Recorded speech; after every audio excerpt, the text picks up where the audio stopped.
appreciate so much your efforts. A few months ago, there was an article in the Deseret News with this headline: "Why Utah has a once-in-a-generation opportunity unique to any other place in the world." That's quite a statement. And it comes from some real estate professionals who have said, look, you've got a chance to have a blank canvas in the middle of a growing, fast-growing metropolitan area, and right in the heart of a burgeoning high-tech sector. There's interest in this place already. We've heard from developers from around the country, and I think we recognize that we can do something here that's special. But along with that opportunity comes the responsibility to live up to that vision. Talk a little bit about the site. So the correctional facility in Draper, state facility, it's been there since 1950. It's all within Draper city limits and on the boundary of Bluffdale, served by Bangor Highway and I-15, working on getting transit through the site. You can see that beyond the prison itself, there's a lot of open space that is undeveloped, 700 acres approximately. And so we've got this canvas. Now we got to figure out what goes on it. The legislature created the Point of the Mountain State Land Authority, which is our organization, in 2018 to oversee the redevelopment of this site. And they set out some specific objectives for us to achieve. One was to maximize job creation, to help develop the workforce of our region. We talked about quality of life, not just on the site, but in the surrounding areas. How do we make sure that we do something that can improve quality of life? We talked about residential and commercial growth, essentially having a jobs housing balance so people can live and work in the area and reduce the need for commuting and transportation. Preserving natural lands, enhancing recreational opportunities. You might think of some open space in the area, places where people can be active, move around, tying some of the regional trails together. Bonneville Shoreline Trail could be connected to the Jordan River Parkway Trail through this site. Now, here's the one that probably is most relevant to this group. They directed us to improve air quality and minimize resource use. And that's kind of general, but we got to figure out what that means. How do you build a development and improve air quality at the same time? How do we minimize that resource use? Transportation infrastructure is a big piece of it, and it specifically talks in the statute about world-class transit. We're very much involved with UTA, with the Metropolitan Planning Organization, surrounding communities, all with the goal of developing top-notch transit that would go through the site and into Utah County. Complement development in surrounding areas, that's just being a good neighbor. We need to make sure that as we operate, we are taking into account the impact on others in the area and coordinating very closely. And then, interestingly, it asked us to explore a nationally recognized research center on the site. So yesterday we had some good conversations with the universities and high-tech and biotech communities about what an innovation district would look like, how we can explore ways to enhance our research presence, how we can take new ideas and bring them through acceleration, incubation, venture capital, and capitalize those opportunities.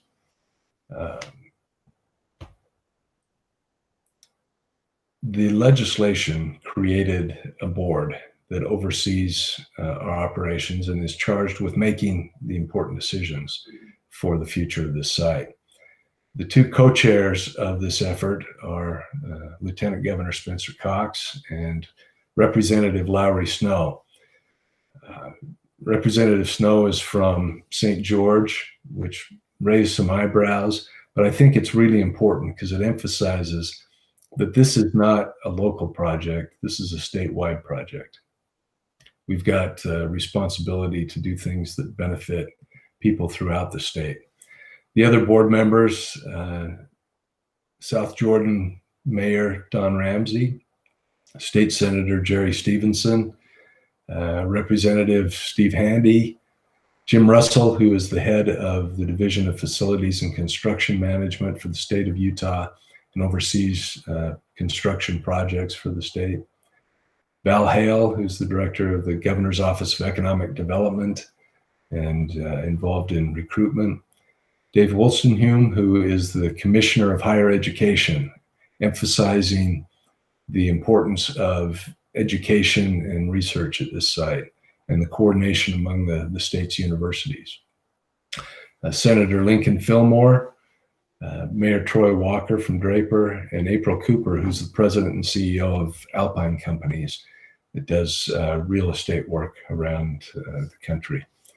Great group of people, but frankly, you're not going to see a lot of people with lots of development experience, lots of experience in renewable energy, et cetera. And that's why we thought it was important that we supplement this group of board members with experts in our community who can help us think through the opportunity and optimize this opportunity. The board has established some guiding principles that help us as we make decisions. The first is promote the public interest. We want to make sure that what we're doing is directed at improving life for the residents of Utah and not promoting just some kind of private interest. I know that, frankly, one of the things that we have to deal with is a perception among some that there have been backroom deals and that certain developers are going to get sweetheart deals. That's just simply not the case. And we want to emphasize that this is about the public interest. This is land is state owned. That means that all of us own it. And we have a responsibility to ensure that all residents of Utah get a return on that investment in terms of economics, but also social. Next is set the standard. We want this to be high-level, cutting-edge development, one that is forward-looking, that, as somebody in our meeting yesterday said, in 10 years, it'll still be forward-looking. That means we want to create development standards that other developers can follow. And that's one of the ways we benefit the state, is by having a model that others can follow in the future. Next is think regionally. This is fairly small, 700 acres. And if we focus just on that site, we will potentially create problems and we'll certainly miss opportunities. So we're going to think about the big picture impact of what we do and how it affects those that live in surrounding communities, surrounding counties, and even in the state. Next is take the long view. One of the advantages of this being state property is that we don't have carrying costs because we've got big loans outstanding. We have the opportunity to be patient. And although we want to make progress, we want to make sure that we're doing this right more than that we're doing it fast. Fifth is be open and transparent.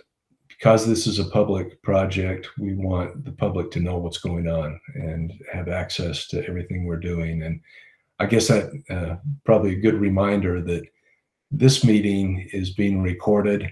We're taking notes, and we plan to put it on the website. So hope that doesn't chill conversation, but we're committed to make sure that the public knows what's going on here and they can be continually involved in that effort. And then finally, act with integrity. We are absolutely committed to public trust, and we know that that's earned through acting with integrity always. And that's our commitment. I'm going to jump back a few years. The Point of the Mountain Development Commission, which was formed by the legislature,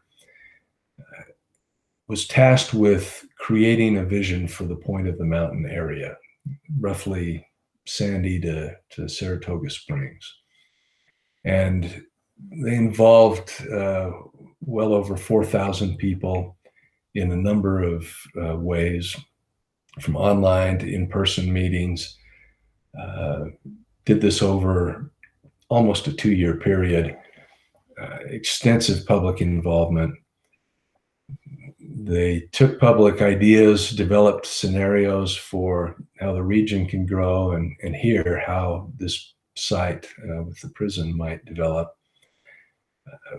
Evaluated each of those scenarios based on things like cost, traffic impact, water use, air quality impact, economic return to the state and to local communities, et cetera.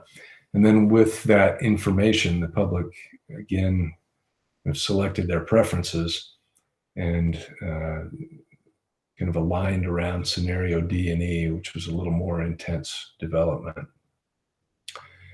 A lot of community leaders, a lot of business folks, but also a lot of regular citizens were very interested in this process and got involved. And at the end of the day, it created a vision for the Point of the Mountain region. This included transportation ideas that you can see on that middle map to see if we can avoid creating the biggest bottleneck in the West and instead build on maybe the greatest opportunity in the West. You look on the outside of this graphic, and you can see the principles that the public thought were important. Number one was jobs and a highly trained workforce. In terms of the environment, wanting to improve air quality, reduce resource use, connecting trails, parks, open space, place where people can get outdoors. Community design, vibrant urban centers, jobs close to where people live, variety of communities and housing. Transportation is a big issue and maybe one of the biggest that we're going to be dealing with. And they're looking at new corridors to connect through the Point of the Mountain area to take some of the pressure off of the freeway. A connected grid of streets so that people can get around in many ways and not all be funneled onto main streets. World-class public transit, east-west as well as north-south connections. And then at the correctional facility site, wanting to create a catalytic center, a place that would drive opportunity elsewhere in the region, and it would be a model development, and also research and university presence. You may notice that those are really the same ideas that are reflected in the legislation that came out a year later. I think that's important because it shows the legislature was taking the input from the public and translated it into law. So that's really encouraging to me that we're letting the principles that the public developed guide us morally and legally in this process. All right, that gets us to where we are today in the working groups. We have established 5 working groups to help provide input into this area and further advance public involvement.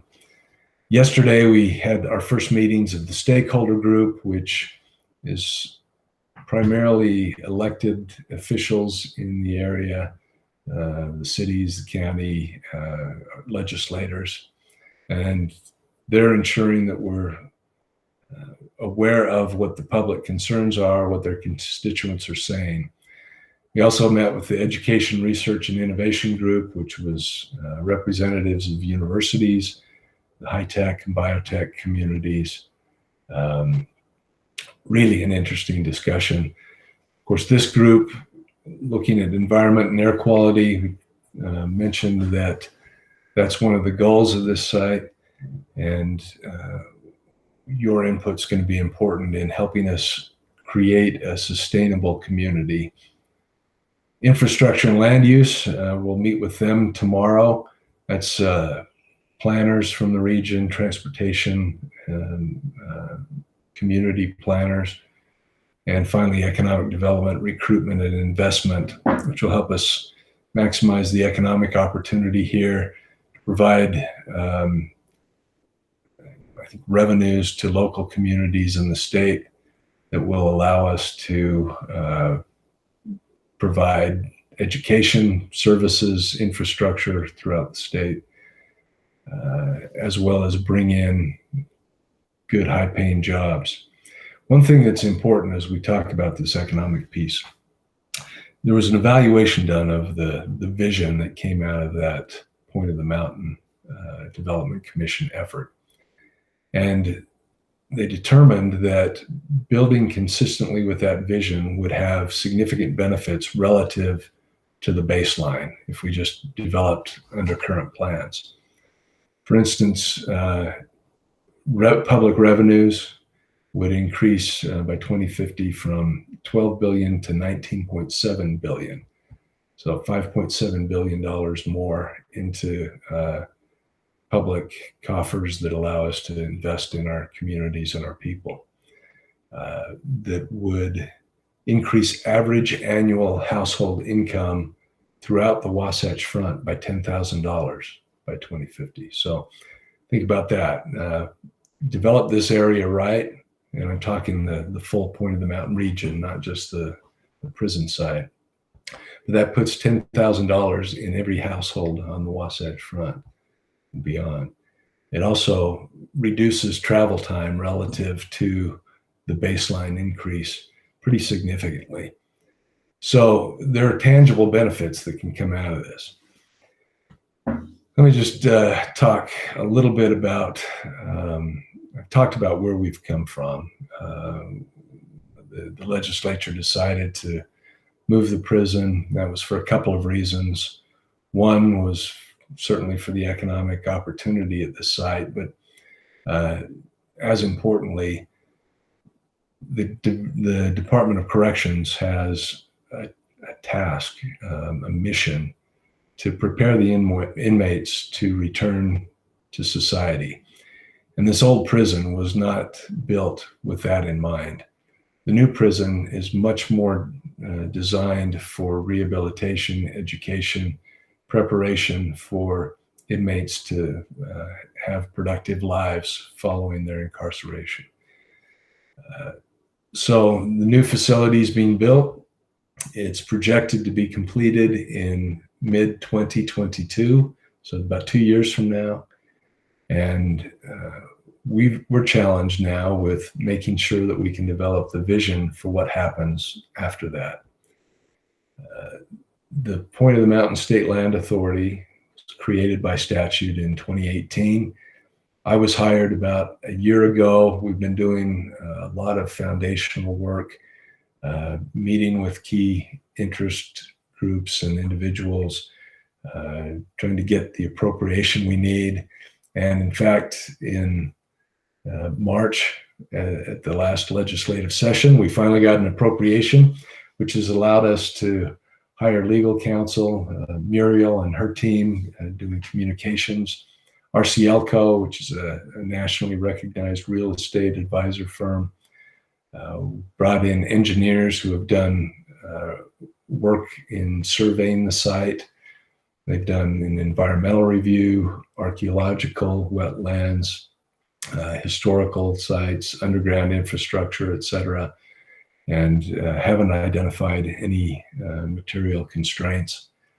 And this week, we're in the process of hiring a planning consultant who will help us over the next several months as we reach out internationally to bring in a recognized top-notch planning firm to help us develop a master plan for the site. So we intend that maybe over the next 2 to 3 months, our working groups and staff will be working on identifying what we want to include in an RFP, RFQ process for this planning team. We'll then be working on specific recommendations over the winter of kind of the master plan, things that we'd like the selected planning team to include in the master plan, and then reviewing the drafts of the plan as it's developed next spring, with the hope that by a year from now, we will have a compelling, interesting master plan that we can then further refine, shop to potential anchor companies, and use to bring on board developers to help with this process. A lot of questions still to be answered, but this is going to be a really exciting year, and having your participation and ensuring that we get this right is going to be important. So I think with that, I will wrap up, turn it back to the chairs. Maybe the first question would be, what questions do you have about what I said or comments? And then we'll kind of jump into a series of questions to spur some discussion. And I think what I'll do, I'm gonna turn off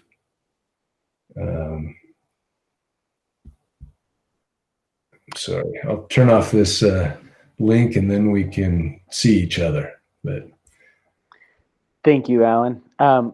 As noted, Carrie and I just have a few questions. We'll go back and forth and asking these questions to you. But that first one that Alan had up there, what questions do you all have about your role or this process as we move forward, and how can we make your participation more meaningful? Actually, I have one. So what's the timeline like, and when is our input valuable to the board? Well, I kind of touched on that, but let me be a little more explicit. And so the board is going to be making the decisions. They're charged by law with that, but they're very open to input. And in fact, want to hear from people who have some greater expertise than they do or I do. I think we're probably looking at 3 phases of input from this group. First will be kind of now through end of September or mid-October, where we will be gathering ideas for the site that can be included in the RFP process for the lead planning firm. So that's going to be a really detailed RFP that will include the goals that we want to accomplish and the things we want them to bid on. Then while we're selecting that team from those who apply, we'd want this and other groups to be thinking about the master plan for the site. What recommendations do you have for that master plan? Do we want to be looking at electric transportation infrastructure? Do we want to have standards for our buildings? Sarah mentioned earlier that there's a geothermal resource on this site. Do we want them to be including that geothermal resource in the master planning process, et cetera? And then we would expect to have a planning team on board early in the calendar year, and they'll start working on the master plan.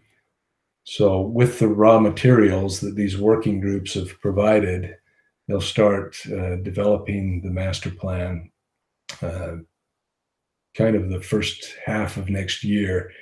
And at various points, we'll want these groups to review where they are, see if the the designs that are coming up with are consistent with the goals that we've identified. That's a great question, Carrie. Also, maybe another follow-up, Alan, with all these different work groups that we've identified. Just curious, what interaction, if any, will we have, or how will we hear some of those recommendations or the discussions from those work groups? Yeah, I think that's a really good question. And most of the work groups are chaired by members of our board so that they can provide direct communication between the groups and the board at our board meetings. This one, Muriel and I are going to be providing that. We'll probably have some opportunities for the chairs to present to the board and communicate where you are. We hope that as we move along, we'll start putting together some documents that will capture the ideas from the various groups and try to synthesize those. So as we're putting those, kind of coordinated documents together, we'll want to discuss them with you in our meetings. I would say that we also anticipate that at times we're going to see some overlap among these groups. For instance, if we talk about recruiting high-tech businesses to the site, many of them really are looking for a place that is sustainable, that deliberately tries to reduce emissions, that has principles in place to reduce water use and have cleaner water. We'll probably want to have maybe some subgroups, subcommittees come together and bring some of the recruitment economic development team with some of this team together to discuss those interactions. So we've contemplated that in general. I think we'll kind of play it by ear on the specifics and when the need arises. Great. Any other input from you all on that first question and what we can do to make your participation more meaningful? Well, I'm not sure this is part of makes it more meaningful, but it would be helpful for me to understand, and maybe this will be developing, is like, what will our work product look like? What do you envision coming out of this group? Or is it a series of white papers on different topics, or is it recommendations? Or yeah, I think you're going to have a role in helping us decide that. But what the board wants is some specific recommendations to come out of this group. So yeah, call it a white paper, call it a list of recommendations. As I said, we've kind of got those three phases, and the first one will be identifying high-level targets or goals for the area. The second one over the winter will be more specific recommendations for the master plan for the site. And then beyond that, it'll be more of a kind of review of the developing master plan. So we are going to want to, we're not looking at highly detailed reports, but I think we'll want recommendations, and not just on what we accomplish or hope to accomplish, but also what resources are out there that we can draw on. What does the state have to help us think through developing in a way that uses less water? How can we be conservation focused? And I think Candace and her team might have some ideas on that. You, Sarah, I think have some good ideas on development standards, ways that we can reduce our carbon footprint, et cetera. So we'll want to have recommendations and then supplemented by resources that we can go to get more information and feed into the planning process. That's a great question, Sarah, and I appreciate that. And Alan, maybe you can correct me if I'm wrong, but I envision that each of us with our areas of expertise would come and lay out, almost a list of here are the must-haves if we really want to achieve this vision that we're talking about from the board. Here's what we need to have as it relates to the environment and air quality to be that leader in aspirational development site. and then maybe some nice to haves and some things to consider as well. And I would think each of us, as you just noted, would be able to bring that expertise as it relates to stormwater, water conservation, air quality, energy efficiency, and those kinds of things. And that's what maybe we would come up with, that list of recommendations of what should be included in those. Is that kind of what you're anticipating there?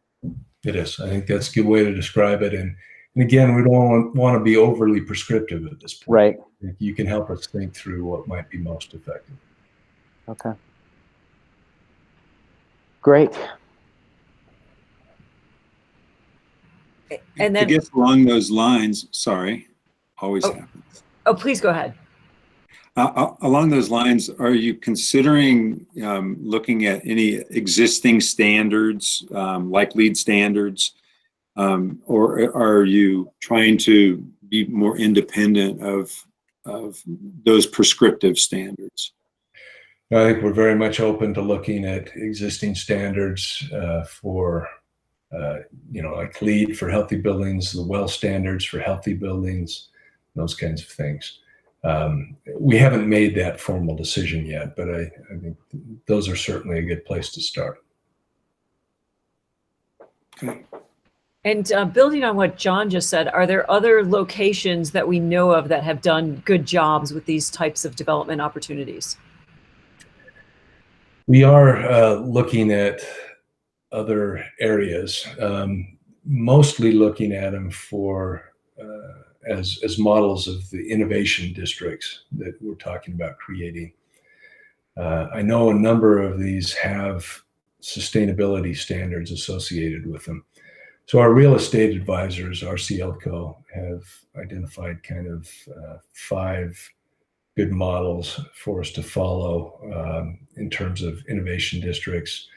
They're in St. Louis, Florida, got Mission Bay in the San Francisco area, one in Philadelphia, a couple of others.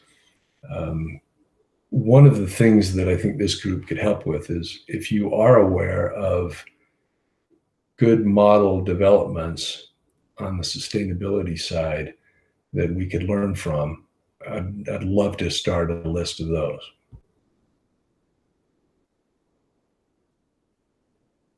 That's great. Alan, one other question. I'm wondering if you put thought to this as it relates to how you can make our participation most meaningful. I'm wondering if we have, or if you've thought about any sort of centralized repository for information and documents and work papers and things that we might be able to have as a resource to go to, whether it's a Google Drive that we could access to stay up to date as there are guiding principles, or even these slides that you've shared. I'd love to have some time to go back and review those, just to start to think about, and myself in a time outside of these meetings, to ponder on some of those things and maybe see a place where we could drop updates as they come along. Yeah, absolutely. And I think we'll want to make those available not just to the individual groups, but maybe to all of the working groups so they can see what others are doing. Right. Right. You bet. Okay. I think that's great. I have one question, if we still have time. This is very exciting, and I don't want to throw a wrench in it, but I'm hearing a lot of development and sustainability and high tech industries, which I think are very exciting. I'm just curious, has there been thought or consideration to how this project might help vulnerable communities, or potentially how affordable housing ties into it? I don't know if that's covered by another group, or just kind of curious about that. Yeah, I think that's a great question, Candace, and it's certainly something that's on all of our minds at this point, and it has come up in some of the other conversations. But how do you make this part of a community? And as we work to try to solve problems, one of those is inequality in society, and the affordability challenge. That's going to be really tough. How do you create kind of a world-class, unique development, a place that, as many have said, that is iconic and you put on the map and make it affordable. That's no small task, but I think it's something that we've got to continue to talk about and include on the list of those things that we would like our planners to consider. I will say, I mentioned earlier that the board this week selected a planning manager, consultant that's going to help us think through issues. One of the strengths of this candidate was that he's developed a model, a sustainability model that has been used in Singapore and Indonesia, other places around the world, to help identify best sustainability practices, but also the cost of those. So you can kind of play with the model and figure out how you accomplish the sustainability goals as inexpensively as possible. That's one of the things that attracted us to this particular planning consultant. But he's also been involved in a number of communities around the country where they're wrestling with this very issue. So we'll be asking him to build that into our thinking. That's great. I just have a question about that modeler. The thing with, and they're probably right up to date, but building practices and the ease and affordability about getting to net zero now, or net zero ready construction. So hopefully we'll be able to look under the hood a little bit of that model and look at some of their assumptions about costs. We've done 2 homes with Habitat for Humanity in Park City. We're working with HAND, Housing and Neighborhood Development here, on net zero ready construction, and it's quite affordable. So hopefully things won't get value engineered out. There's been a lot of progress made recently, hasn't there? And yeah, I know it's much more affordable than it was. Thanks.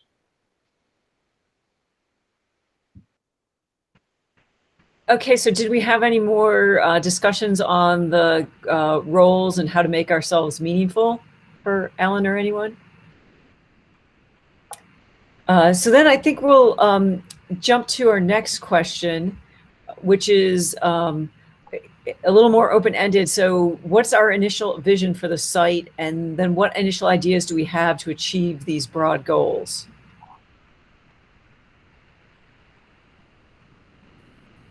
So do we want to chime in popcorn style and just get a lot of ideas on the table? Or? Yeah, I think that would be great. And then if people start, and we're a small enough group, I think we can, we don't have to worry about talking over each other too much.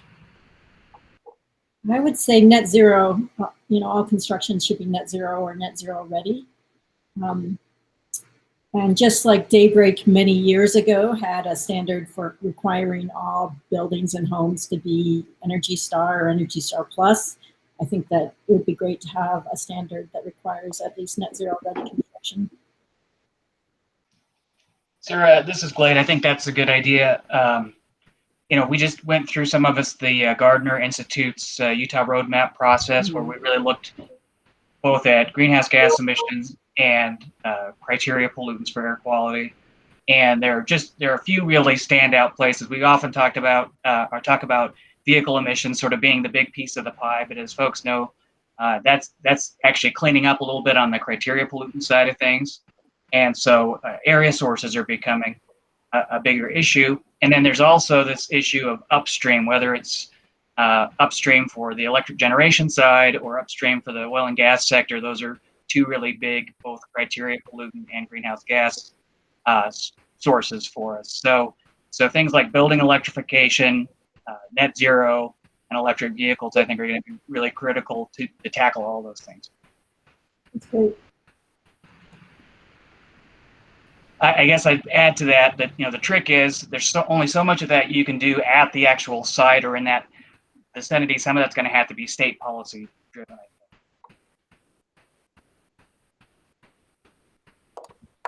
And there will be a voluntary code that's evaluated in the next International Energy Code that is a net zero component, which is a voluntary component. So we could structure off of, if the state adopted the voluntary component, that we could use that.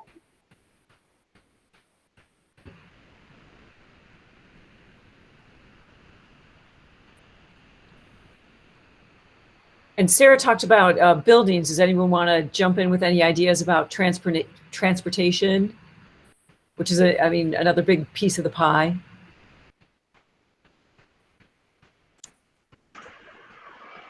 You know, the LG at the UCARE event talked about wanting it to be carless. I mean, that's you know, bold and big. I don't know how to do it, but might as well throw it out there. But that's the great thing. I mean, I don't have to figure out execution. Let's just have ideas. You know, carless, walkable. You know, multi-use, transit-oriented development. I'm just going to say a bunch of buzzwords here for everybody. Everybody on the call that knows me well enough to know that that's just what I do. But I think TOD is really important as well, and walkable, to move out of that kind of the need for mobile sources. You know, let's move out of that. And then from a construction standpoint too, I mean, it's, you know, how can we ensure that the kind of the construction equipment is all tier 4 electric, et cetera, to ensure that what's going on there is kind of the best available control technology. You know, oh, go ahead. Oh no, go ahead. Carrie Case, you had something. Yeah, I was just following up on what Tom said. I think, you know, as we talk about transportation and we talk about transit, we talk about vehicle electrification and that infrastructure, I'd like to make sure we're having thoughts about active transportation infrastructure, and not, you know, just walkable, but really thinking about what does a robust active transportation infrastructure look like in this space if we are talking about live work spaces. I know that my experience has been that gets forgotten often in our planning conversations. Well, I'll add that with sorry, Alan. Always. No, go ahead. Go ahead. With transportation considerations, you know, this is a major component of stormwater problems. Conventional road construction and stormwater approaches, you know, have not been good to water quality, and there are alternatives. And I would think that as you're looking at more walkable and more open space, that will contribute to your ability to use more things like low impact development approaches for stormwater control. Yeah, John, as it relates to that, I was just thinking, I hope that we can use this, and I think you mentioned this earlier, Alan, as an opportunity to model what future developments can be like. I mean, Daybreak was great in modeling that there can be this cost-effective and profitable for business kind of community.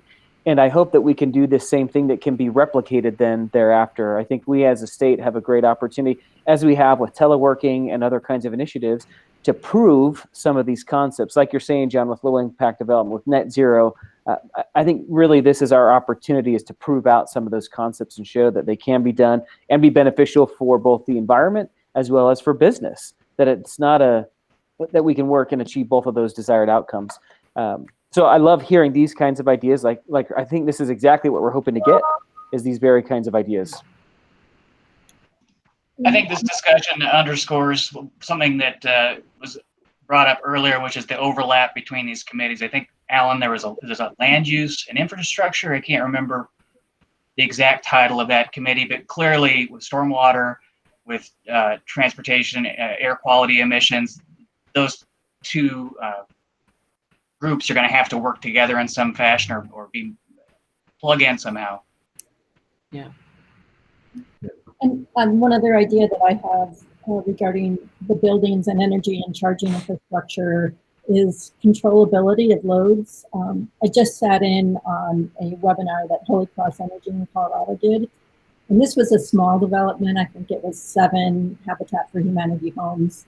But what they did is they have electric vehicles, solar charging, electric hot water, and it's all controllable. So they're working with the utility so that the utility can send signals so that as we get more renewables on the grid, we're going to need a much more flexible grid. So this could have a living laboratory component to controllable loads, and it will make one integration of much higher densities of electric vehicle charging, especially high speed renewables, much more easier to integrate. So sort of thinking about controllable loads. In the past, we've thought about ramping energy sources up and down. Now we can think about ramping load up and down to integrate higher penetrations of renewables. And to Candace's point, I think that there should be some sort of set aside for affordable housing. Some sort of amount of the housing that's built on site should be affordable. And then I just add the waterfront with, you know, there's the significant nexus between water and energy, as well as water quantity and water quality. But I think it's really important that anything we do, we are cutting edge in how we use it. Not saying that we don't, you know, that it's a completely dry site, but really think of like active play areas being irrigated, and then consider other types of natural water-wise vegetation that's drip irrigated, super efficient. So it's still beautiful, still, you know, lush with trees and everything, but it's only the active play areas that we're really, you know, maybe are considering more traditional lawn and gardens type areas. So that's just one of the things that I would also chime in. We recently did a regional water conservation goal study and report for the whole state, and we found that really how we develop starting now will greatly impact what we have to do in the future to meet our water demands. So the better we can develop now as far as using water and linking land use planning to water use is really important. So I would want that for this site. Can I just echo that, what Candace just said? You know, I think I live in Daybreak, and I think I love it. I think Daybreak's a great model. There's parks, but the one thing that I don't love about Daybreak is I can't zero-scape. And I think there's this ability, you know, as we look at how to plan the point, you know, maybe it's just as bold as saying we're going to have these great, lush, beautiful park play areas, but our housing is going to, we're going to have it be Phoenix or Vegas style, you know, zero-scape area. Just be aware of water usage in general. Yeah. That might be overly ambitious, but that's a great point, Tom. Recently, there's a development that was looking to Jordan Valley to supply some water for them, and looking at a traditional type of development. Jordan Valley pretty much gave them a quote, and I don't know the exact 8,000 of acre feet that they were going to need. But Jordan Valley then said, well, we have these water-wise ordinances. It's called their local scapes, is their brand. But if you do this, if you plan the development with this local scape type of ordinance in mind, it reduced their water demand to a third of what it was. So it was a significant thing. And it's not that you have to have skull and crossbones. I think that's kind of a misnomer. You can have a lush water-wise area that's drip irrigated with low water use plants and still have it be beautiful. And then where you do want to have that active play area and have lawns for the dogs or the kids or whatever, it's just really fine. So it's like 30% of your property instead of 98, right? Or whatever. So yeah, I love that again is the opportunity to prove this, right? That we can show people have a lot of misconceptions about what water-wise is. And I think to be able to show a community that's like that, and I think people would walk through and recognize that they would love living in a community like that they don't need a half acre of lawn, that they would love the parks and take advantage of that. So again, I love these ideas because it does prove this, justify it for others developments in the future, right? That they can see this as the justification as they move forward with it and see that it's cost effective. They're going to get people buying their homes and such. So I love that.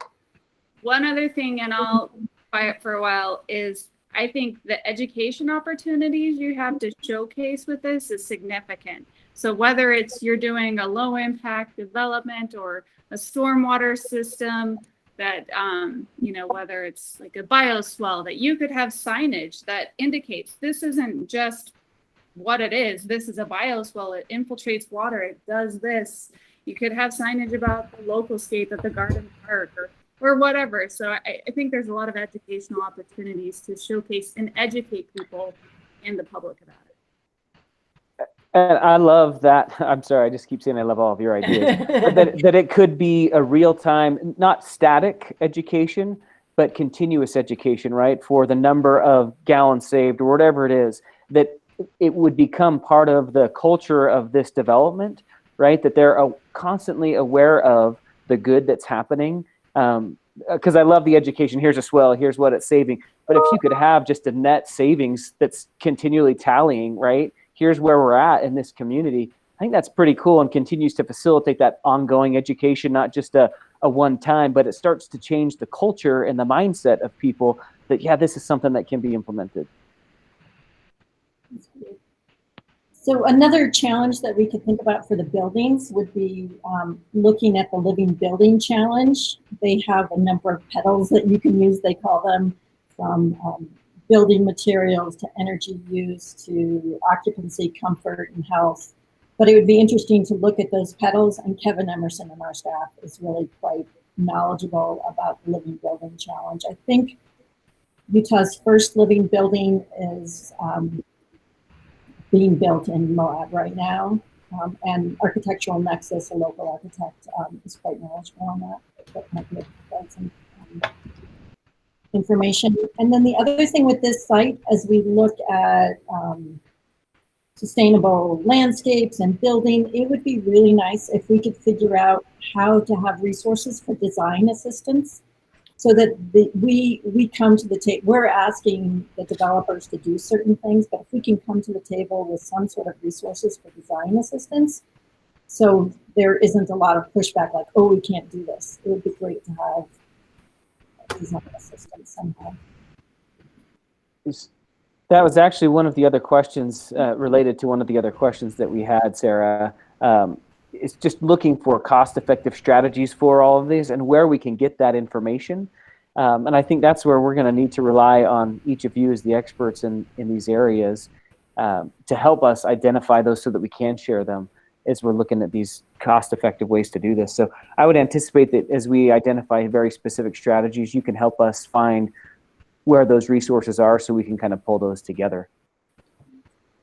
And I don't know if Rocky Mountain Power is involved, but in their Oregon utility, same parent company, they do provide, they work with the Oregon Energy Trust to provide design assistance for net zero construction. And we could do innovative things like, say, let's do a pilot with Rocky Mountain Power on this to look at how they could provide design assistance, how much savings it brings to customers, and it's part of their efficiency programs. You know, and the University of Utah does have an industrial energy efficiency assessment center that they offer to businesses for free. I mean, they have to be a certain size of energy user, and they're sort of targeted at mid-size, but there might be an opportunity to leverage some of their resources too. And then I did want to mention one other thing. So we talked about transportation and we talked about buildings, but I guess just having looked at the air quality landscape, it seems like we just want to make sure as we're designing this that we don't end up with like a big hole where we have something where we're like, how the heck did that get in there? Where I'm thinking of like off-road vehicles or you know, other types of sources that we've learned sometimes from Glade that we're like, oh, this turned out to be kind of important. So just that we didn't end up with any like somehow some tier 0 engines getting, you know, thrown in there as because, you know, we didn't say that they couldn't. Yeah, I think that's a really good point, Carrie. I'm wondering, maybe related to that, if, I know a lot about air quality. I don't know a whole lot about some of these other areas, and, we don't need to rehash everything, but I wonder if there's any, there'd be some benefit to some of us briefing each other in this process on just some basics, so that we have a kind of a common understanding of some of these concepts or ideas. Yeah, I don't want to spend too much time going back and digging stuff up if people are pretty conversant with all of the concepts. I just know for me, I'm pretty limited when it comes to water and some of these other fields. And I'm also with Glade on that, where I know a lot more about air than I do about water, or efficiency or building design for that matter. I agree. I just had a Google living building challenge because I didn't know what that was, and I didn't want to interrupt you. I agree. And I think maybe that's where we can have this repository of information that can be part of it, maybe not all of it, but bring that in so that we can get up to speed on some of these ideas that we're all talking about. I'm sorry, Alan, you were about to say something. No, I was just saying, I think that's a great idea, and maybe we ought to ask Sarah to give us a quick overview of living buildings and what that means. I don't know. If you're asking right now, that would probably be Kevin, but what they do is they have, I could probably look it up, they have different petals that have everything to do with, which relates to a lot of the development, transportation, access to transportation, landscape, the health and well-being of the occupant, net zero energy construction, embodied energy of the building. And so to be part of the Living Building Challenge, you don't have to do every single petal. You can decide which, quote, petal is required. And maybe for this site, it might be something to do with the landscaping and the energy consumption. And I would rather have, if you guys are interested in learning more, have Kevin or someone from Architectural Nexus give a 15-minute presentation on it, a brief presentation. And Ellen, since we've got 2 hours budgeted once a month, maybe we could devote a little bit of time to increasing our literacy in some of these complementary areas. Yeah, that's certainly something we can do. And I kind of leave it to you to drive that, what you'd like to focus on. If we need to bring in some expertise and learn from them, I'm absolutely open to that. I want to be efficient and respectful of your time, but I've got a lot to learn, and I'd enjoy learning more about some of these more cutting edge techniques.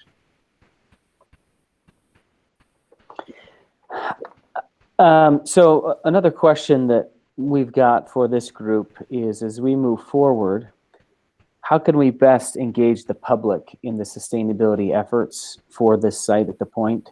And how can we tap into each of you and your leadership and the networks that you have to get all of these ideas as well? I mean, we're 9 people here on this call right now. How can we continue to engage and get information as it relates to this? Because as we're just seeing here, we don't know all of the information about the living buildings, whatever it may be. And there may be other ideas out there that we're not aware of. And I'm wondering what ideas you have about how we can continue to engage and get these ideas about sustainability for the.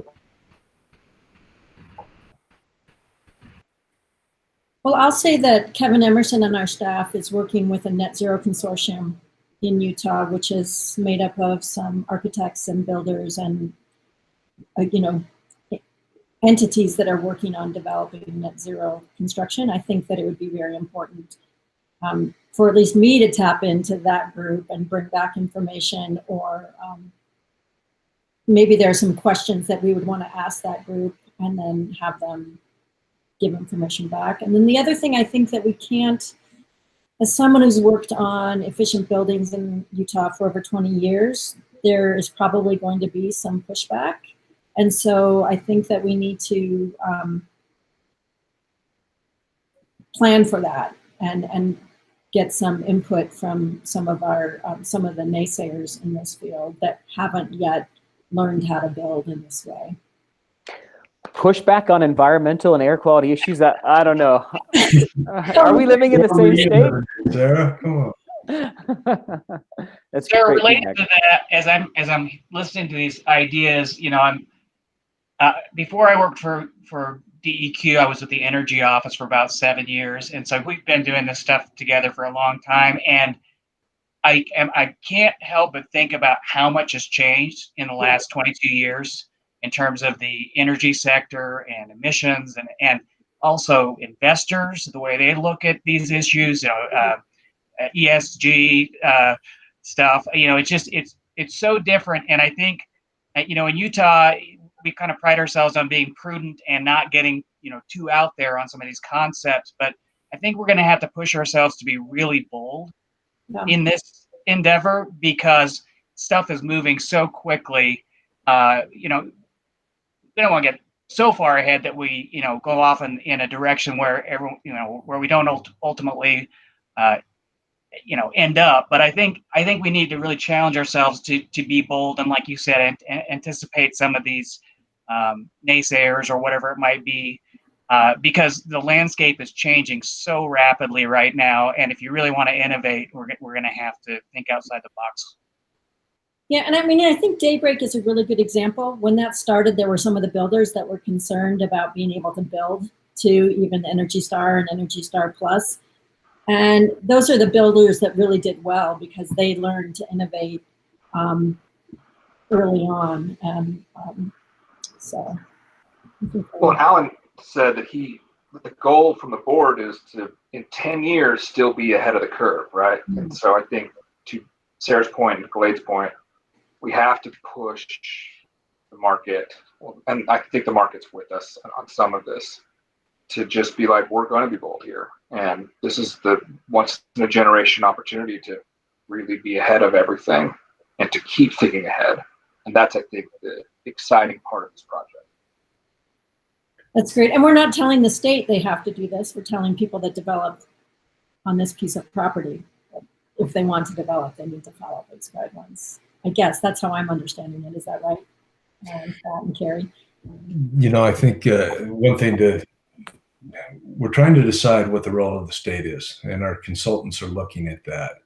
And you can think of a continuum of what the state's role could be. On one side, it could be, well, let's just sell this thing off to the highest bidder, collect the money, and throw it in the state treasury. On the other side, it could be the state maintains ownership of this site in perpetuity, is the developer, develops it out, and then leases it. The board has no appetite right now for that first spot on the continuum. Like, we want to be involved long enough to accomplish the goal and to ensure that the state can share in the value increase at the site as it develops. But I think there's also little appetite for the state being the developer. That's not the expertise of government. So I think what you described, Sarah, is kind of the area that we're working in, which is some kind of joint venture, a development agreement where the developers would come in, build to the standards that are set by the state, and as the state maybe puts in the land as its contribution, we're able to get a piece of the sale of properties, buildings, homes, whatever, and maximize long-term the revenue to the taxpayers of the state. But I think you make really important points about the politics of this. The legislature is very much involved because this is state property.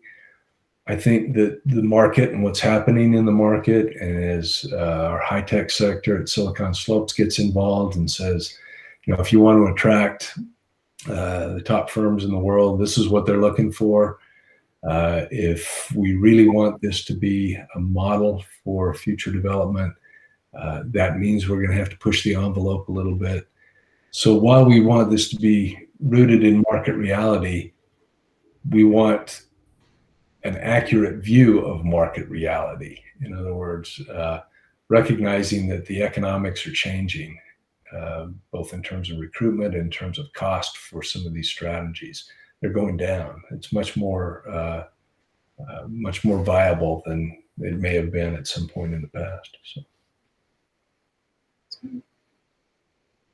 Just a couple ideas to capture still. I mean, I think we should have either the site be a microgrid or have some microgrids so that it, you know, if the power goes down, the site is still powered with storage and a laboratory for that. And then I had mentioned, and then you had also mentioned, I think if we can make use of that direct use geothermal, either for district heating or, I'm not an expert on direct use geothermal. I don't know if we want to contact someone at EGI at the U or who would be that expert, but that's a tremendous resource that we have right there. And Sarah, I could take that on. I'll do a little poking around. One of my colleagues does the Big Forage Project down in central Utah. And this is a lot different than the forge, but yeah, but they should know.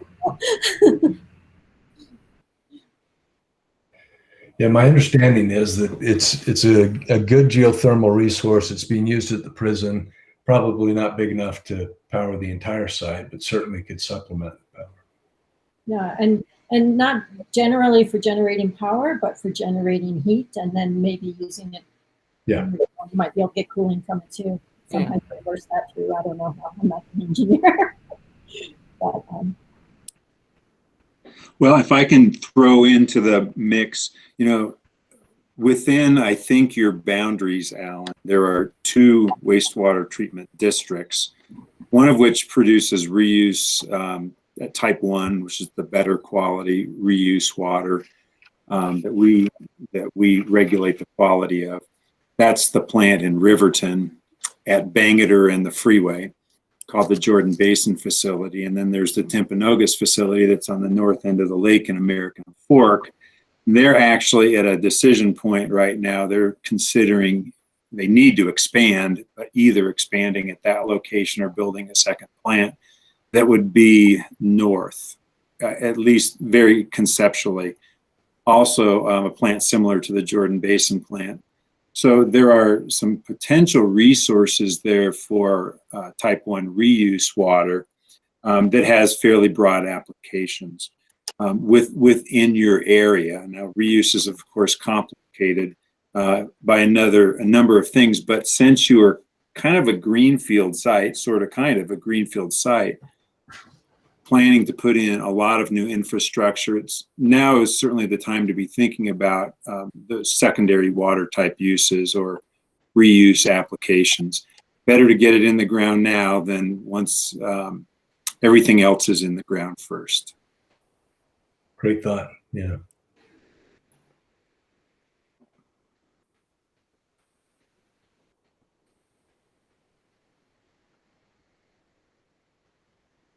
Gray water is another one. If you want to throw that in, we just updated our rules, expanding them a little bit to include commercial service. But the IBC, the building code that the state follows, also provides for indoor reuse and recycling of water, collecting the waters and anyway, it's fairly prescriptive in the code, but it's allowed, but not really implemented that I'm aware of in the state. That's really more for commercial buildings, you know, large enough to be able to afford to recycle some of their water on site.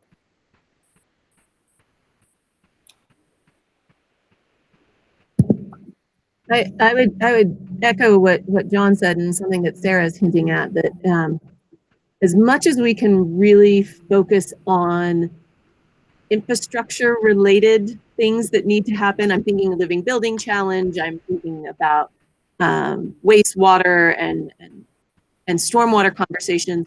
So many of us have been involved with smaller scale projects where we are hindered by the larger infrastructure. And so the opportunity here to really focus on and control what that larger infrastructure looks like in terms of all these things is a place where I think it's worth us as a group spending some time and energy and bringing in some additional expertise. Been having some of that conversation in the research park master planning process at the U that I think some of you are aware of. And some of the solutions that are coming even at that scale really enable things in what I hope is a more cost-effective way if we're thinking about them now. So I'm hoping we can really put some focus and energy and work with that infrastructure group. So again, those connections between the two. Yeah, Carrie, that's a great idea. And that also brings to mind ground source heat pumps for heating and cooling. It's much more expensive for every building or every home to have to do their own, drill their wells for their own field. If somehow you could do that in the aggregate for certain parts of the development or all of the development. And certainly, anybody who's been involved with Living Building Challenge, when it comes to things like wastewater, becomes very, very difficult at a building scale, right? And if we think about that at the larger scale, I think there are more opportunities.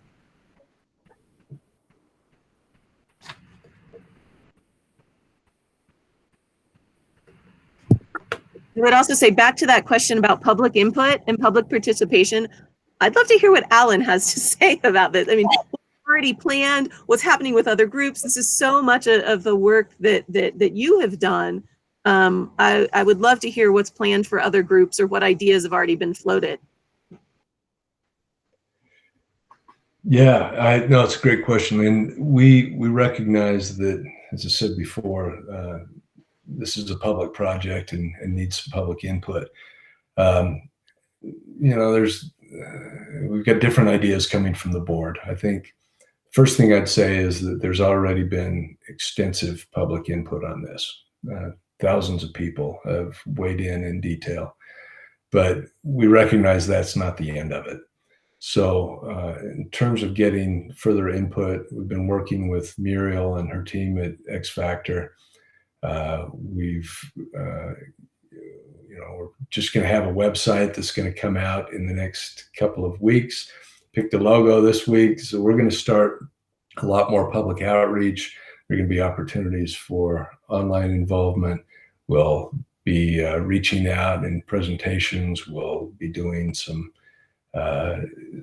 gatherings of people. We'll have specific ideas, questions that we'll put out to the public, ask for input on that. So still working on the plan and the details of it, but I think there's certainly a commitment that we'll use a range of processes to try to get as much public input as possible. The challenge is this, and you've all lived it before. I'm the only staff member on this team. We've got a limited budget. We've got a huge challenge ahead of us. And so resources is always an issue. We also need to make progress in a pretty timely way. And so, at some point you get to where you just have to make some decisions and move ahead. So we're dealing with some of those realities too.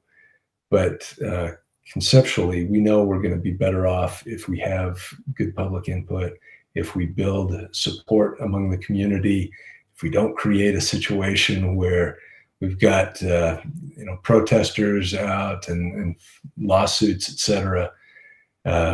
So doing this right has a lot of benefits. It makes for better development. It can help with our recruitment, but it can also help with the process of actual construction and planning and building. Maybe I'd turn to Muriel and see if you've got additional thoughts you'd share. Sure. Alan, I think that was very well articulated. So just to build on what Alan was saying, we have developed a strategic communications plan that has been approved by the board, and it helps to articulate what our public involvement efforts could look like over the course of, at least the next couple of years. And as Alan mentioned, there's been so much public input during the visioning process, which was a multi-year process, that we feel like right now, as we're kind of getting our feet under us, we're establishing an online presence, a visual identity, that we want to remind the public that we are doing what they told us to do, and that we're building on that process because thousands of Utahns had participated in that. But we also see, like right now, as we're kind of developing the parameters that will be articulated in an RFQ, for example, to select a design and planning consultant team, that your participation right now as subject matter experts that are kind of an extension of your respective fields, that's kind of part of our like communications process, so to speak, right? Is right now where we don't have a lot for the general public to react to. We're kind of, really relying on you guys as an extension of Alan's staff to help us develop out what this site could look like. We think that there are some like critical milestones over the next year in particular where we could, very much go out to the general public as a specific audience. Perhaps when we do issue an RFQ to get that planning and design consultant team on board. I guess it's termed in the industry like a design competition. And so there might be some things that we could ask the public to participate in some kind of design competition. And then probably like spring of 2021, when we have that consultant team on board and are developing out the master plan for the site, I feel like that will give us enough information to go and ask the public, because they're not the experts on this, but they would love to be involved. And so, we can ask certain things from the public, like how should this park be designed or those types of things. So again, we have kind of the guiding principles that were articulated during the visioning process and came from robust public input. And now as we're developing out our team, I think there will be other opportunities to engage the public more meaningfully once we have something for them to react to. And I think that will be helpful. Obviously, this is the value. One of the values of this group is to stay up to date on that information so that we can share it with our own individual group as well and disseminate that out. I think always that's going to get further, help the public be more engaged.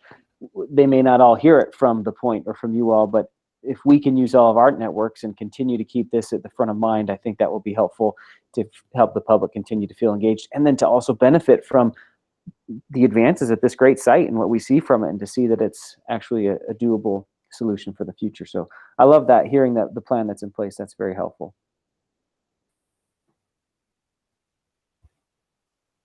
Yeah, good question.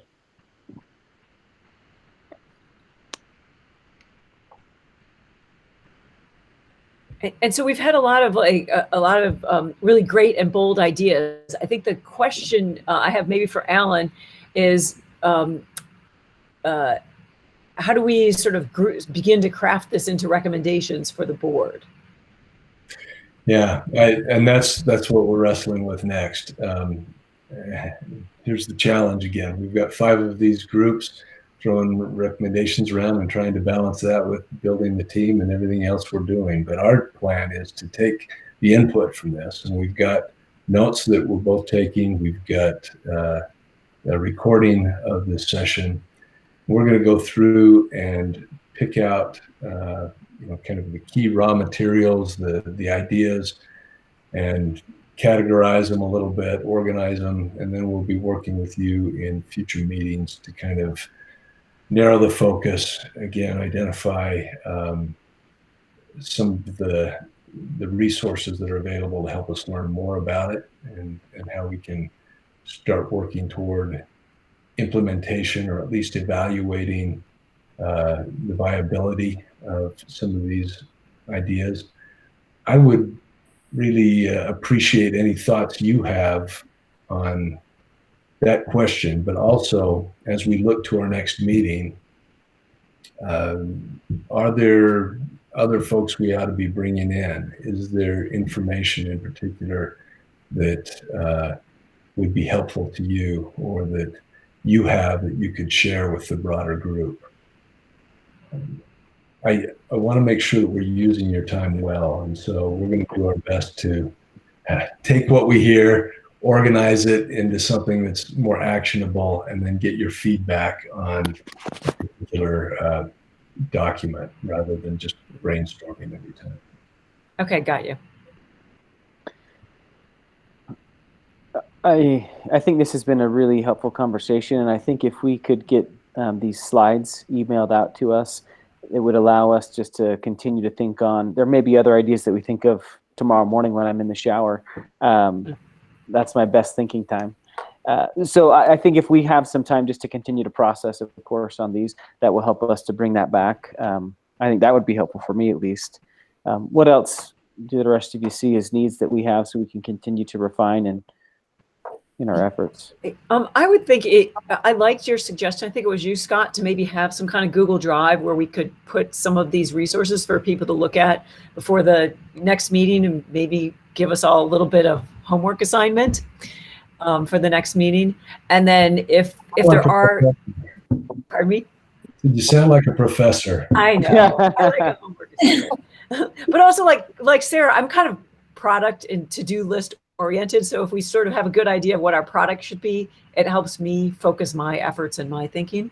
And then maybe Scott and I can help you with the notes and drafting the at least very preliminary ideas from today to get those out to the team. And then we can react to that at the next meeting.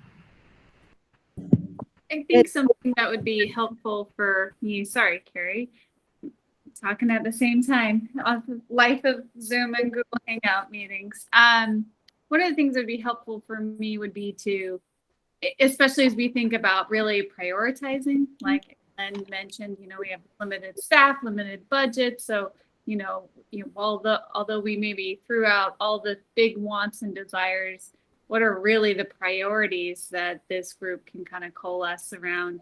And for me to do that, it would once again be helpful to kind of know the difference between net zero and the living building challenge. Like what does that mean? Is our goal net zero? Is it the living building challenge, or are they similar elements? I just don't know because that's not my background. So I wouldn't be able to speak to how those type of things should be prioritized. But I think, getting a list of those ideas and then, being able to prioritize them would be helpful, but also having a background to do that. Yeah, I like the idea of maybe having a shared like spreadsheet or something like that. That's sort of a living document, so you can start to organize these things. And you put it in that format, I find it's a lot easier to rank things or move them around or add in different fields of information as they become available. But I'm open to a different approach, but that's been successful for me in the past. Spreadsheets and documentation. Oh, go ahead. Problem with those kind of documents, you can see if I've opened it or not. No, Tom. Alan, I want to keep a particular eye toward what input you need from this group for the RFP, for the planning and design team, because it sounds like that's the next step. And I think, many of us know that's really critical, is making sure that in that RFP, there's some standards or some guidance related to what skills that team is going to need to bring to this process, because they become such a critical ally in really shaping the more robust guidelines and conversation. So I want to make sure, I just want to check in on timeline for that.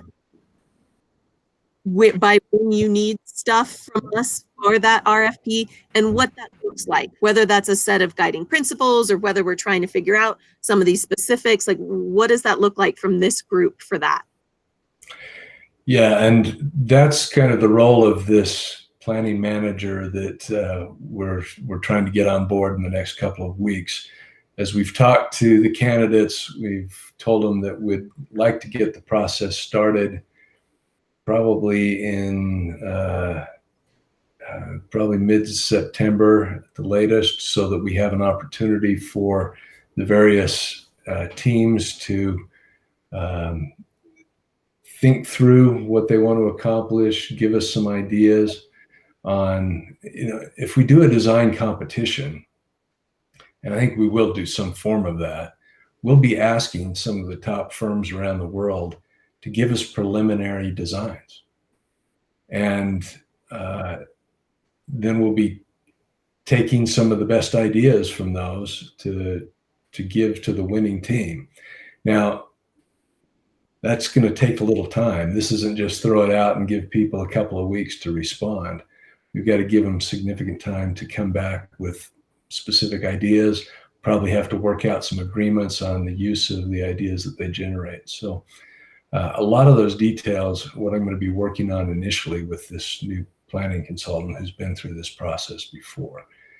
I would say that having looked at some draft RFPs in the past, we're going to want to do as you suggest and lay out kind of standards or goals that we want to accomplish at the site, and say we want a team that includes some expertise in these areas. And we won't get to the point of prescribing exactly what it's going to look like yet, but I think generally we want to know those skills and those goals. Thanks. That's helpful for my thinking. Okay. Yeah, and I'm absolutely open to other ideas. Okay. So, well, does the group want a brief presentation on the Living Building Challenge? I mean, it includes everything from landscape to water use to reuse. If you want me to reach out and find out how long it would take for them to give a presentation, or I could just send materials and then you can decide whether or not you want a presentation from them. I mean, I'm hoping that they could do it in 15 minutes, but at least to orient the team to the different aspects. Yeah, I love that idea, and I think maybe to Candace's point, and all of us have kind of reiterated this at some point, is if we can get a lot of these ideas that we've talked about consolidated into a centralized location with a list, to Glade's point, and we can list all of those out, and then I think once we have that master list of all of these ideas that we've talked about, we can start, and whatever documentation as well that may support some of those leading practices, we can start to ferret out what we don't understand, what we do, and where we need additional information. Hard for me to say that right now. I would like us to be able to, in one meeting, say we're going to have a 15-minute presentation on the living building, a 5-minute presentation on some other thing, a 10-minute presentation on the, right? But I think we need this master list first so that we can all decide where we need to focus our efforts and where we need that additional input. So I think if we can get the help in consolidating and there's going to need to be some follow-up on our part, but any of these ideas and documentation that we can then begin to look at and rank and identify where we need additional input. Actually, Alan, do you have an intern? No. You need an intern. Yes. I need Alan, one. Can I be your intern? Yeah, you're applying? Come on. No, I was just thinking, I really like Glade's idea of the spreadsheet, and then you can just like link to the spreadsheet to supplementary information, which is not that hard to do, but it would take someone probably a couple hours to organize this. Right. Which is why you need an intern. You're right. Give me a list.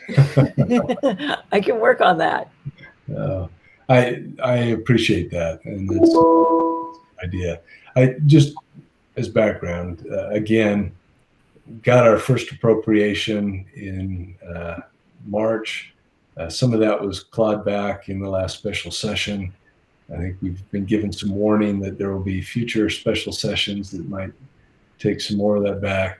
We're, I think, in good shape for the next couple of years, but need to start showing some good progress to keep the good graces of the legislature. We've had terrific support. I imagine that'll continue, but I want to make sure that we continue to move ahead. And we've got a really terrific consulting team that we built. I mean, top-notch experts from our area and around the country. So I feel very, very good about that. But we're starting to get real here, and that's fun. I'm excited about it. And I'll just tell you one thing that has been tremendously encouraging to me is that we've reached out to a number of people to participate on these working group teams. I'll have to count it up sometime, but it's probably over 70. Not one has said, no, I don't want to participate. All of them said, this is important to our community. We want to do it right, and we want to be involved. And so that tells me a lot about the level of support for what we're trying to do and the importance of the project. makes me nervous because now we got to deliver, right? But you're going to help me get there. I have confidence in you, Alan. And that's probably why no one turned you down, because it was you asking. Yeah, I agree. I think that's why no one turned you down. Nice, but anyway, this is really going to be interesting and fun, and I don't want to take too much of your time today, but there were some really good ideas that have come out of this discussion, and I just wanted to pass on a couple of things. We talked about partnerships with Rocky Mountain Power. I had a meeting set up with Gary Hogebeen, their CEO, next week. I think that got put off for another week, but I want to talk to them about ideas and if we can enter into an agreement to work towards some of the goals you've talked about. Carrie Case, you talked about active transportation being important. And so I've plugged in with the consultants who are working on an active transportation plan in Sandy and Draper. And I've got a meeting next week with the active transportation director for UDOT. And we make sure that we're looking at ways that we can get people into this site and through this site on bicycles and other measures. I've got meetings that we're organizing now with all of the service providers, water, sewer, et cetera. And we're going to coordinate with them again with the goals that you've outlined in mind. So we've got a bit of a head start on some of this, but it's only the very beginning. And so your engagement now is well timed and more than welcome. I can't thank you enough for your interest, taking some time and sharing your expertise, which has been developed over years to help us accomplish something here. Just one last thought, and that is when I was at Envision Utah, we were talking about, sustainable building standards and ideas and growth patterns, and getting it implemented was the challenge. And I just came to believe that there's no substitute for a good working model. You can talk about the concepts and some people will be convinced, but until you show that ideas work in practice and are economically viable and achieve the goals you want, you don't get broad support. And so that's one of the reasons we want to take from good models in the area and incorporate things here and be able to show our development community in Utah that we can be sustainable, we can focus on the long-term benefits to the community, and they can make money doing it. Wow. That's great. Appreciate that, Alan. Maybe just one last question for you and Muriel. As we're talking about this ideas in this repository, and as we have resources to consolidate, how would you like us to pass along that information? If we've got that, is there a central email? Do you want Carrie, Kelly, and myself to collect that first, or send it to you as we try to gather all of this into one easily digestible place for everybody? All the ideas and information you have goes to Scott Baird. What? You're breaking up. You're breaking up. No. Yeah, I mean, we have, as you guys kind of saw, this calendar appointment came through the Points email account. We have it intentionally set up on Google's system because we know that state agencies are on that system. Alan's set up on a system like that as well. So we can do seamless file and information sharing just via, a shared folder. Scott, you mentioned, or someone mentioned like a spreadsheet. So we could do like a shared Google Sheet and everyone can collaborate, put their information there, hyperlink out to outside resources. So I'm thinking maybe something like that would just be really easy for us to do. Excellent. So we can use that email then and start sending in the information that we have. And I think if in our subject for the email, if we just want to include environment and air quality, so it's easy for you to sift through as it's coming in, and we know that it's with this work group. We could do environment and air quality, and then a colon, whatever your topic is, whether it's the living building or active transportation or whatever information we have. Let's start sending it to there so we can start bringing it together. That would be very helpful. Okay, what else have we missed? Other outstanding questions? This is just a minor point, but I just wanted to make sure I understood. Alan, I went back and looked at the vision for the Point of the Mountain prison site placemaking example that you showed earlier. Can you tell me again how that fits in? Where is that in this whole process? How firm are these ideas, or is this just a really loose vision and then we build from it? Yeah, thank you for asking that, Glade. Out of that Point of the Mountain Development Commission process came a concept for the development of the prison site. It was put together by HOK Architects, a San Francisco firm. We look at that as an interesting input, but not the plan or even a starting point for the plan necessarily. Yeah, Draper City a few years ago did their own concept for the site and came up with a graphic, and it was high rises and very dense development. So no, that's not the formal plan. It's not. We're not looking at it as a starting point. We're looking at it as a concept that came from some talented people based on the input from the public. And so we'll use that as a valuable input to what we come up with. But we're kind of starting from scratch. Okay, thanks for that clarification. I always have my air quality hat on and I'm thinking sources. So I'm looking at this map and saying, what are my sources I have to deal with? So, thanks. I'm glad you do that, Glade. I really appreciate it. Well, I think we've had some great input. Really appreciate the ideas. I think we've got clear next steps for each of us as we've shared some of these. We can email those ideas, any additional documentation, so that we can start gathering it into a single spot, start ranking, identifying areas that we need additional input and information on. We'll include in that as well this presentation shared with us today so we can have the right context for what we're working towards. Sarah, I see you're unmuted. Did you have some comment? No, I think I just left myself unmuted. So okay, excellent. Nope. Okay, well, I know Carrie mentioned she's having some connectivity issues as well. So really appreciate all of the input. And I don't know if there's anything else for this meeting today. I think we've got clear direction. Alan, thank you for this. Really looking forward to meeting with all of you. Just a great group, great ideas, and looking forward to learning and seeing what we can contribute. So thank you all. I guess I'll end on, I just saw in the news today, restrictions on buffets have been lifted.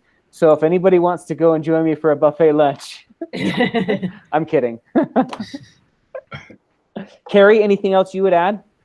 No, I think you covered it really well. Thanks. Okay, Alan or Muriel? Yeah, just thank you. I can't tell you how much I appreciate this help. And enjoy the rest of your day, and we'll be in touch about next steps. All right. Thanks, everyone. I appreciate it. Okay, thanks. Bye. Bye.